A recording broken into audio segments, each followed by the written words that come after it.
नमस्कार, मैं हूं जगदीश प्रकाश। आप देख रहे हैं TFT India live. TFT India live में आप सभी का स्वागत है। उत्तर प्रदेश भाजपा की में क्या सब कुछ ठीक है? इस सवाल का अर्थ पिछले कुछ दिनों से एक प्रश्न बना हुआ है। भाजपा के नेता खुद इसे सहमति देते हुए नजर आते हैं कि उत्तर प्रदेश में भाजपा दोराहे पर खड़ी है। एक गुट सीएम योगी का है तो दूसरा केशव मौर्य, पाठक और भूपेंद्र चौधरी का। सवाल यह है कि आखिर इन तीनों प्रमुख नेताओं की योगी आदित्यनाथ से पटरी क्यों नहीं मिल रही है? इसमें कुर्सी की लड़ाई है या फिर हाईकमान ही कुछ करना चाहती है? क्योंकि अभी हाल ही में देखा गया कि विधानसभा पास होने के बाद नजुल विधेयक को विधान परिषद में रोक दिया गया। ऐसे ही कुछ सवालों के साथ जवाब देने के लिए हमारे साथ हैं वरिष्ठ पत्रकार श्री श्यामगिरी जी। सर नमस्कार। नमस्कार जगदीश जी। सर, मेरा पहला सवाल, उत्तर प्रदेश में एकजुट मोर्चा बनाने के एक और कोशिश में भाजपा ने यह सुनिश्चित किया है कि इस सप्ताह विधानसभा के मानसून सत्र की शुरुआत से पहले बुलाई गई विधायक दल की बैठक में मुख्यमंत्री योगी आदित्यनाथ ने के साथ राज्य के दोनों उप मुख्यमंत्री भी मौजूद रहे, लेकिन उसके कुछ दिनों बाद उस मोर्चे पर फिर दरारें दिखाई देने लगती हैं। क्या कहेंगे सर? देखिए जगदीश जी, अभी 10 सीटों पर उत्तर प्रदेश में उपचुनाव होने हैं जी। इस उपचुनाव को लेकर के बहुत तरह की सरगर्मी है। यह उपचुनाव एक इतना चर्चा का विषय बन गया है क्योंकि भारतीय जनता पार्टी 2024 के लोकसभा चुनाव में 62 से 33 सीटों पर आ गई, यानी कि 50% का लॉस हुआ है इसे। अब योगी आदित्यनाथ को दिल्ली नेतृत्व यानी कि अमित शाह और नरेंद्र मोदी, जब दिल्ली नेतृत्व का बात होता है तो अमित शाह और नरेंद्र मोदी उस बिंदु केंद्र में आते हैं जी। अब वह हटाना चाहते हैं सीएम की कुर्सी से, और योगी आदित्यनाथ रिमोट वाले सीएम हैं नहीं। जैसे मनोहर लाल खट्टर हुए, शिवराज सिंह चौहान हुए, रमन सिंह हुए, वसुंधरा राज सिंधिया भी रिमोट वाले नहीं थी, लेकिन इनको उठा करके मक्खी की तरह निकाल करके फेंक दिया।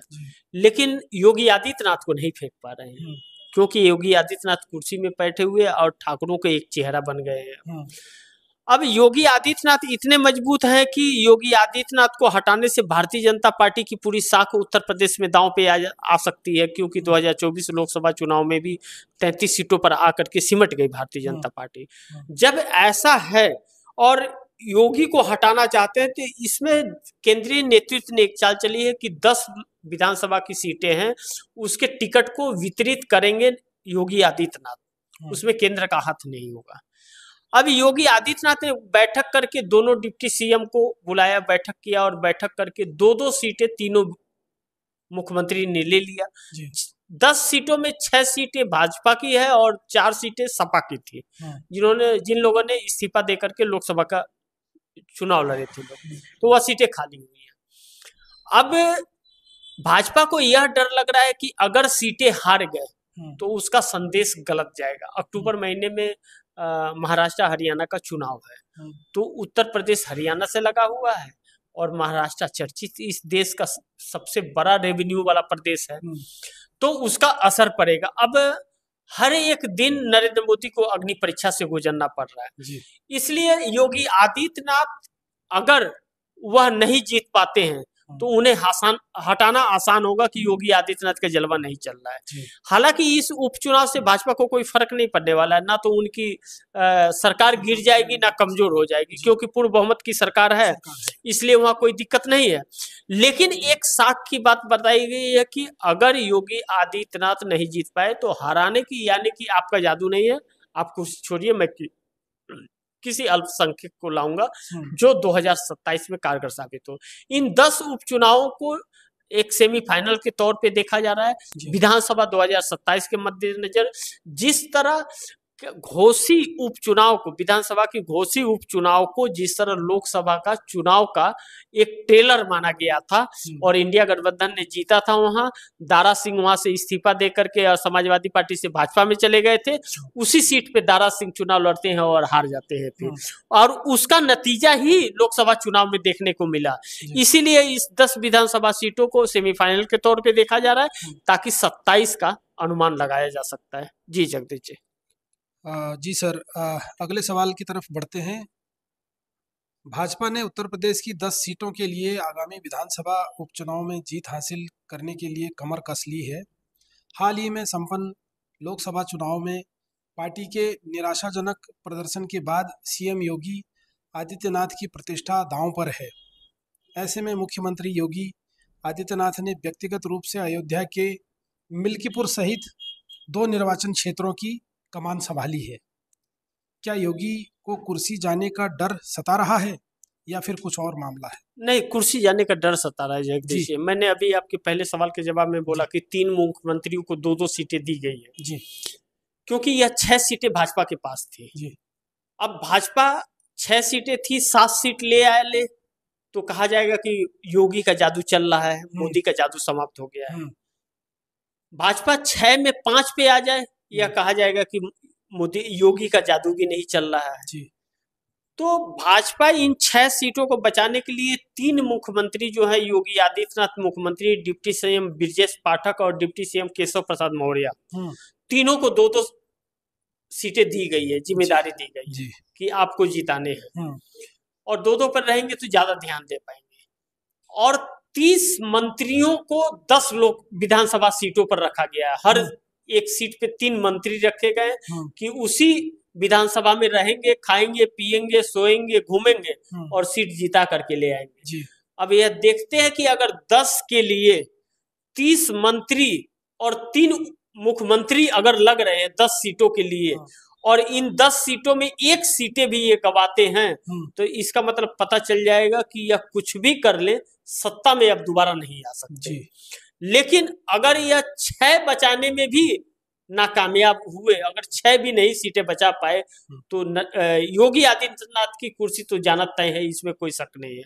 और भारतीय जनता पार्टी को इससे कोई फर्क नहीं पड़ना है हार और जीत से, क्योंकि पूर्ण बहुमत की सरकार है, सरकार नहीं गिरने वाली है। लेकिन योगी आदित्यनाथ जो रास्ते के रोड़ा है अमित शाह के, वह साफ हो जाएगा, इनको निकाल देंगे लोग, तुरंत निकाल देंगे।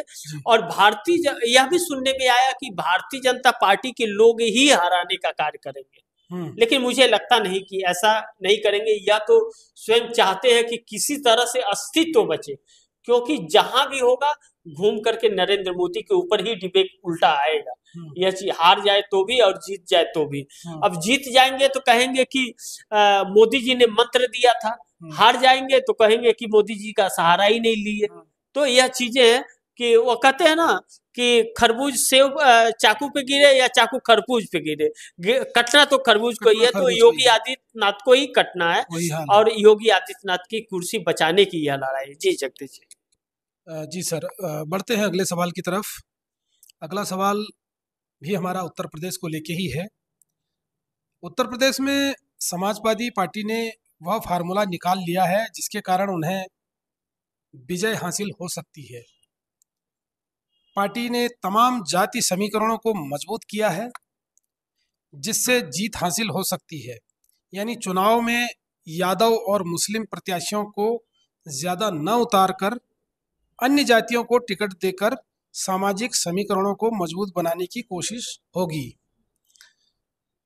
लेकिन बीजेपी का कहना है कि यह फार्मूला ज्यादा कारगर साबित नहीं हो सकता है। ये कहां तक सत्य है सर? देखिए जगदीश जी, एक चीज आपको बताऊं, आपके इस छोटे से सवाल में बहुत सारे सवाल छिपे हुए हैं जी, और बहुत सी कहानियां छिपी हुई हैं। मैं इसको विस्तार से बताऊं तभी दर्शकों को समझ आएगा। थोड़ा सा आपका 1 मिनट 2 मिनट ज्यादा समय लूंगा मैं। जी।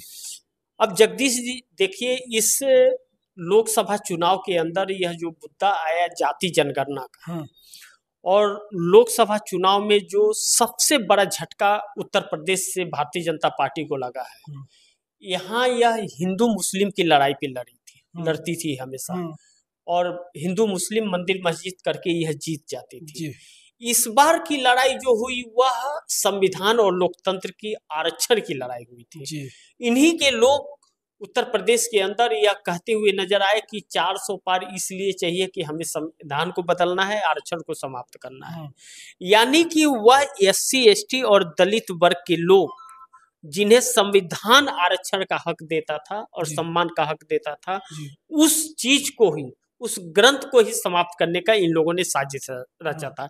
यह चीज वो समझ गए। अब उत्तर प्रदेश में बहुजनों की सबसे बड़ी नेता काशीराम के बाद मायावती मानी जाती थी, लेकिन काशीराम और मायावती में जमीन आसमान का फर्क था। काशीराम सड़क के नेता थे और मायावती AC कमरे की नेता बन गई। शुरू में तो वह सड़क पर थी और आप गवाह हैं इस चीज के, आपने कवरेज किया है कि मायावती के एक वोट से अटल बिहारी वाजपेयी की सरकार गिर गई। हम सभी ने देखा और कवर किया। तो मायावती AC में बैठ करके आदेश दे रही थी और वह SC ST दलित के जो लोग हैं ना, वह मायावती के दिए हुए पैसे से तेल नहीं भराते, वो लोग अपना तेल भराते हैं, बल्कि साइकिल से आ जाएंगे और डंडा और झंडा लेकर के उस समय तक नेता के पीछे रहते हैं जब तक नेता वहां से चला ना जाए। और भारतीय जनता पार्टी में क्या है, पैसे पे आती है। इस बार कांग्रेस और सपा में क्या हुआ, बिन बुलाए लोग आए हैं, बेकाबू हुई भी। तो अब यहाँ मायावती के ऊपर उस SC ST का और दलित का भरोसा कम हुआ है, मुस्लिम वर्ग का भरोसा कम हुआ है कि नहीं, यह भारतीय जनता पार्टी के लिए बैटिंग कर रही है। और इन्होंने मुहर तब लगा दिया जब एक बार में 10 प्रत्याशियों के टिकट इन्होंने बदल दिए। जैसे ही बदला इन्होंने, चाहे जौनपुर हो, धनंजय सिंह की पत्नी को टिकट दिया था इन्होंने, उनका टिकट वापस करा दिया, और श्याम सिंह है, सामी यादव है एक, उनके करा दिया, जो सांसद ही थे पिछली बार उनके हटा दिया, और कई लोगों के टिकट को काट दिया इन्होंने। और यह काटने के बाद लोगों को समझ आया यह भारतीय जनता पार्टी के लिए काम कर रही है और लोगों का भरोसा कम हो गया। दलितों में यह भी कहा जा रहा था कि यह जब पूछा गया, सब पत्रकार पूछ रहे थे, हम लोग पूछ रहे थे, तो वह कह रहे थे मायावती को फिर कभी देख लेंगे, अभी हमें संविधान को बचाना है। मायावती थोड़ी संविधान को बचा पाएगी, मायावती दिल्ली में सरकार बना सकती है क्या? तो लोग कांग्रेस की तरफ लोगों का झुकाव हुआ। अभी इस वक्त जो है भारतीय जनता पार्टी इसी में फंस गई है। जाति समीकरण का जो बात है ना, जो आपने जाति समीकरण कहा, यह जाति समीकरण को दाग रही है, यादव को कम टिकट देगी, जाति समीकरणों पे टिकट देगी।